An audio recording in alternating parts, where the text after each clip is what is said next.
Okay, hey fans, hey people, hey friends. Today I'm going to answer some questions that a lot of you have had. What is glutathione? What does it do exactly? Is it a vitamin? Is it a hormone? What is it?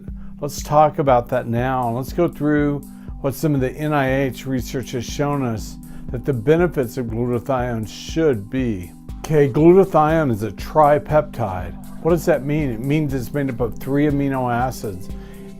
We're not sure if it's a hormone, if it's a vitamin or what, but the FDA classifies it as a supplement or a vitamin. And there's been tons of research on it by a lot of universities and even the NIH, where they've done a lot of articles showing the benefits of glutathione.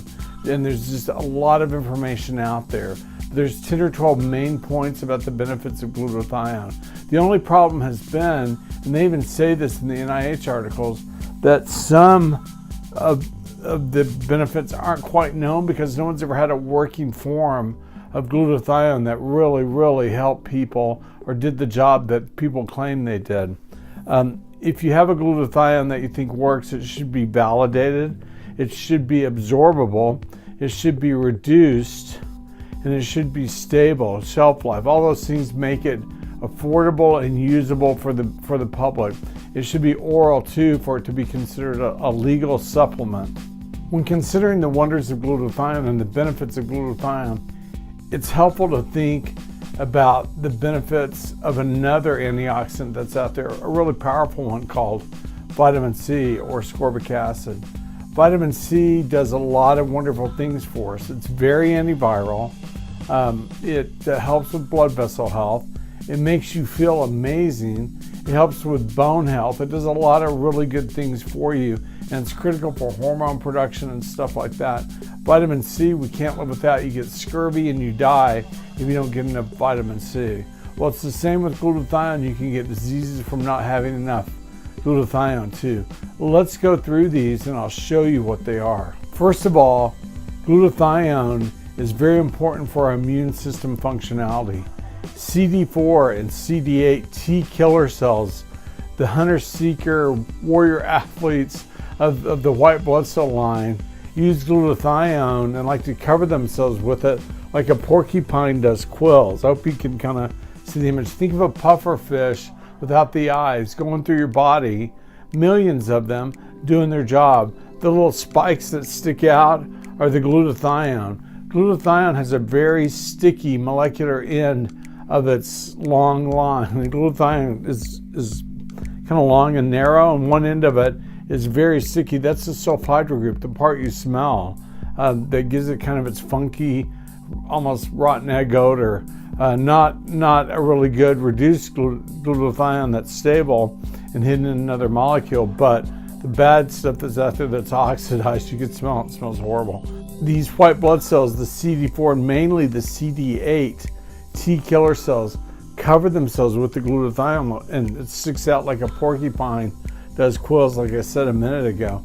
They rumble through your body and they use that sticky end, the sharp end of the spear, to go after any viruses, any metals, toxins, lactic acid, whatever, and remove it from your body and dump it into either your bile or into your renal function for it to be disposed of. That's how those CD4 and CD8 T killer cells use glutathione to work. Metallothioneins, 23 enzymes that move metals around in our body, also need glutathione. A third of the metallothionein molecule, it looks kind of like a pitchfork, is glutathione. It helps, again, the sticky part is how the metallothionein grabs whatever metal it's designed for, like gold or silver or cadmium or lead or mercury or copper, and move it around using that glutathione sticky molecular end. Let's talk about some of the research benefits by the NIH, the National Institute of Health, on what an absorbable, effective glutathione should do for you. The first is it should be extremely antiviral. It should help with HIV virus, shingles, herpes, EBV. The first thing those viruses do, let's throw in hepatitis C and hepatitis B too. The first thing those viruses all do is turn off your ability, and they all use different ways to do this, oddly enough, but they turn off your ability to make glutathione. It's because glutathione is your body's most antiviral substance it makes. And so the viruses want to turn off this defense mechanism very quickly. So it's the first thing those viruses do. And then you make very minimal amounts of glutathione.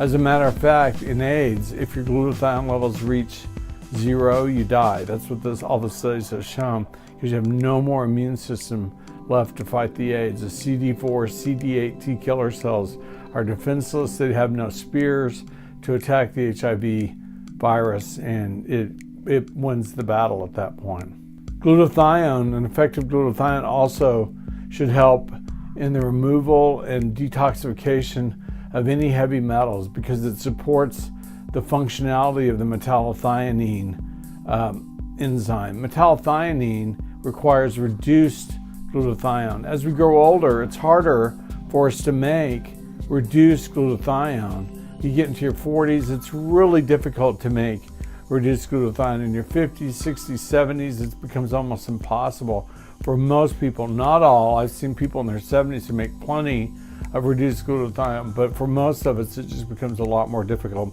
Also, all our genetic errors kind of pile up at that point, and many of those, FUT2, GAD2, NAD, some of those errors, GSTP1, GXP1, those kind of errors all prevent you from making optimal levels of reduced glutathione.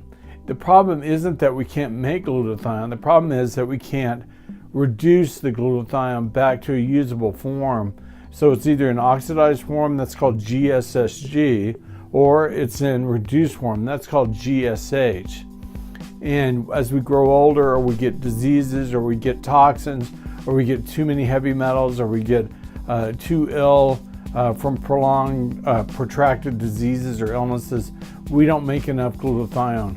Another example is glutathione should, and this is a research benefit also from the NIH, should help with burns. When you get a severe burn, your glutathione levels drop to almost 0. Glutathione should immensely help with burns, even the slightest burns, sunburns, whatever. It should help dramatically with the healing of that burn and the dissipation of the pain.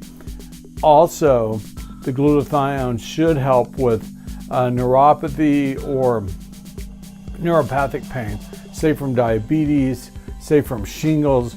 It should either resolve it or dramatically decrease it if it's a true functional glutathione. That's more research benefits of glutathione. Glutathione is amazing because mainly it's used by CD4 and CD8 T killer cells to remove things in our body that shouldn't be there. Glutathione, if your levels are high enough, it should dramatically reduce inflammation because the glutathione is removing the inflammatory substances, such as in rheumatoid or osteoarthritis. There's been all kinds of studies by the NIH on that phenomenon. It does an amazing job with those, removing the inflammation, especially from like RA or swollen hands or joints or knees or hips or whatever. It should help. Also, you can't oxidize cholesterol into plaque in the coronary or carotid arteries or any of your arteries if your glutathione levels are high enough and you maintain high levels of glutathione. If you're one of those blessed people to have super high levels naturally of glutathione, of the reduced glutathione, then you're really lucky. It's why you don't have coronary artery disease or you don't get strokes. Eventually something else takes you off this rock when you're well into your 90s or early hundreds. Glutathione, in theory, should dramatically help with mental clarity. We've seen glutathione do this in a number of research studies. The NIH has too.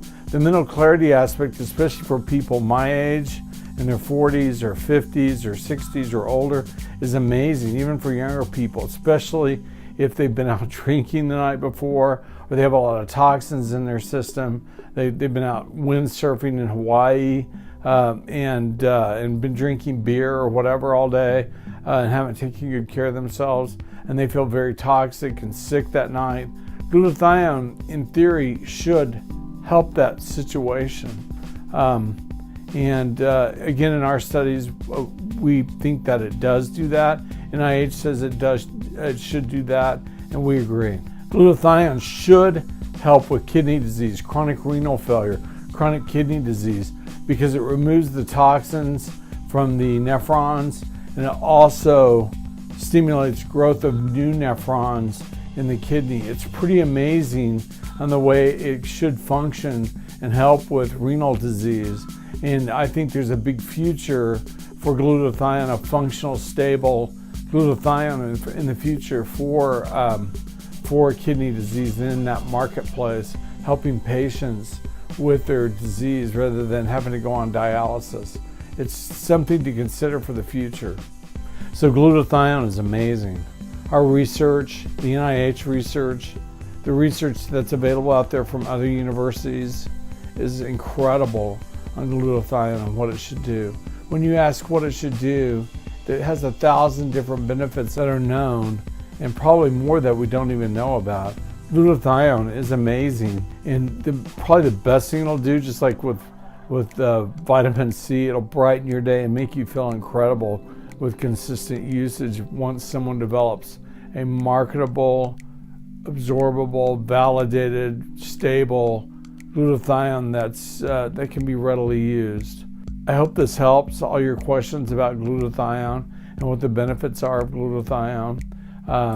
And if not, go look on PubMed and research glutathione and whatever disease you might have and see what benefits there lies therein, what the research has shown. Thank you very much for listening. I really appreciate your time. I love all you guys. God bless and go in good health.